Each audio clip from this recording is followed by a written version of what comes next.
Bismillahir Rahmanir Rahim. Alhamdulillahi Rabbil Alameen. Wassalatu wassalamu ala Rasulullah wa ala alihi wa sahbihi wa man wala. Subhanaka la ilma lana illa ma 'allamtana innaka antal alimul hakim. Ya Fatah, Ya Alim, iftah lana fathan qariba wa zidna ilma. Amma ba'd. Assalamu alaikum wa rahmatullahi wa barakatuh. Welcome back to this series where we go through Al-Muqaddimah al-Jazariyyah line by line. Last time we covered line 7, so make sure you go back and watch that if you haven't, plus all the previous ones. We'll cover the 8th line today, inshallah. And we'll start as always with the reading of the line and then covering the translation. So line 8, من كل مقطوع وموصول بها وتاء أنثى لم تكن تكتب بها. And that translates to the first hemistich being concerning every separated and joined compound in it. And the feminine tha that was not written with a ha. So in this 8th line, Ibn al-Jazari continues specifying the details of what a reciter must know before beginning his recitation journey. Having already mentioned tajwīd, the stopping points, and the written form of the muṣḥaf, he now moves on to the specific applications of those principles. And this line shows how the science of tajwīd is directly tied to how the Qur'an is written and how it's recited. So the first thing he mentions is min kulli maqṭūʿin wa mawṣūlin. Every separated and joined compound. I've used the word compound here because it's joining two or more two words together or not, or separating them. So this refers to the words in the muṣḥaf that are written separately or whether they're written together. And it's not just about writing, it directly affects where a reciter is allowed to stop or continue. And then he mentions biha, in it, and this is referring back to the muṣḥaf that he mentioned in the previous line. So Ibn al-Jazari is saying these rulings apply to how words appear in the written Qur'an. So this connects wuqūf that he mentioned earlier directly to the rasm of the muṣḥaf that he also mentioned earlier. So if I take you through an example of what it means to be maqṭūʿ or mawṣūl, okay, we can see here in Sūrat Hūd,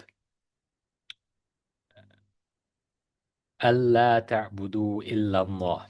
Okay, the word allā is written here. Okay, and it's written with a hamza and a lam alif. Okay, however, later on in the same surah,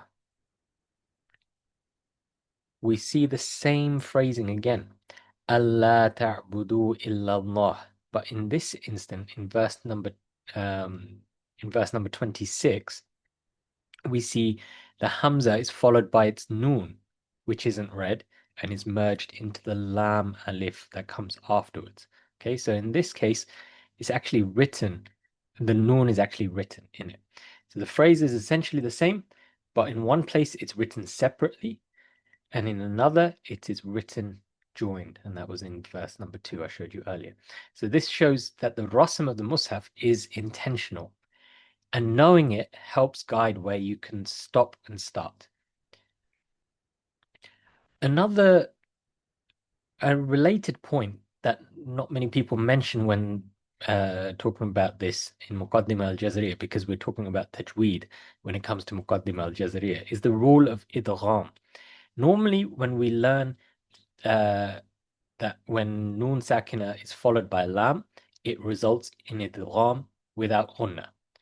However, in the broader study of the Ashara al-Kubra, the 10 qirāʻāt across all their turuq or schools of thoughts, there's also an established allowance to perform this idghām with ghunnah. And this actually includes the riwayah of Hafs and Asim when taken through a certain tariq.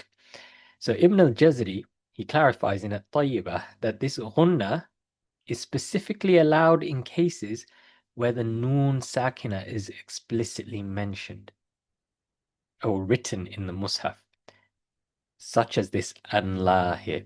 Okay, so if you were to do idghām with ghunnah onto this, if you were following that rule in that particular tariq, then that would be fine. But to do it in verse number 2, where the noon wasn't written, it is not allowed to do so. And this again highlights how the rasm of the muṣḥaf directly influences the recitation. As a side note though, some later scholars of qirāʻāt, such as al-Mutawalli, the giant of qirāʻāt from a century and a half ago, held that this ghunnah, not this one, sorry, the one at the beginning, so this ghunnah, allā, can also be done. Okay, even though the noon isn't written, we know that it's a compound of allā, okay?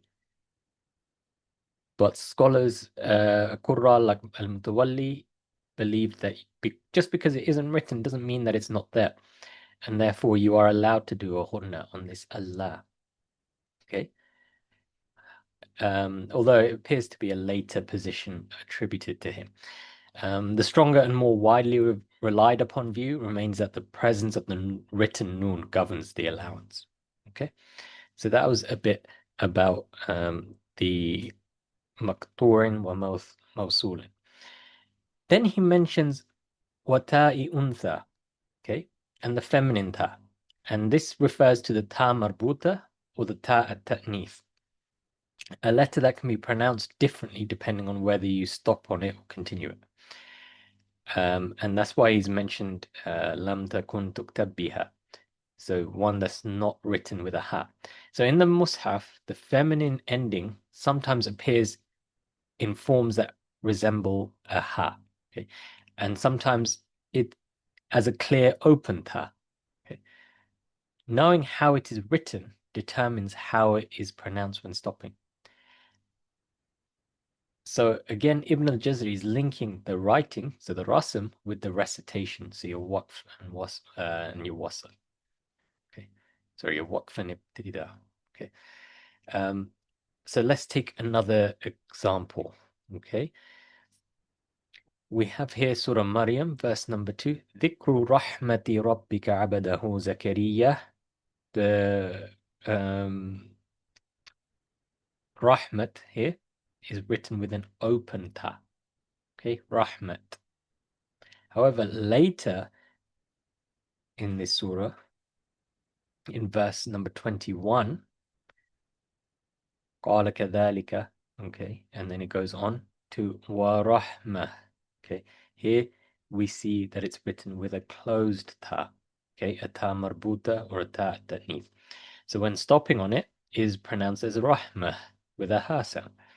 This contrast within the same surah shows how the rasm of the muṣḥaf directly affects pronunciation, and why Ibn al-Jazari emphasizes knowing when the feminine ending is written openly or closed, because it determines how the reciter stops on the word. So this line acts as a bridge between everything that has been mentioned so far. So from lines 6 to 8, Ibn al-Jazari has outlined a complete framework. So he started off with the sound, with makharij, where the letters come from, and sifat, how the letters behave. Then he moves on to tajwīd, precision and correctness, mawaqif, where to stop and start, and then rasmul muṣḥaf, how the Qur'an is written.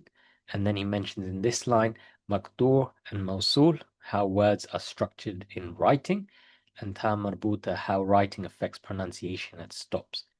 And this order isn't random. Ibn al-Jazari is building the science step by step. So he starts off with how to produce the sound correctly, and regulating and controlling the recitation, aligning the recitation with the written muṣḥaf, and applying these rules in real reading situations. Only after this foundation is complete is the student ready to begin reciting properly. And with this line, Ibn al-Jazari shows that tajwīd is not just about individual letters. It is about how sound, structure, and script all come together. And the Qur'an is preserved in how it is pronounced, in where it is paused on, and in how it is written. By learning these elements together, the reciter doesn't merely read the Qur'an, but they also can preserve it as it was transmitted as well. And that's the end of his introduction. سبحانك اللهم وبحمدك أشهد أن لا إله إلا أنت أستغفرك وأتوب إليك. ربنا تقبل منا إنك أنت السميع العليم وتب علينا إنك أنت التواب الرحيم. سبحان ربك رب العزة عما يصفون وسلام على المرسلين والحمد لله رب العالمين. جزاكم الله خيرا. السلام عليكم ورحمة الله وبركاته.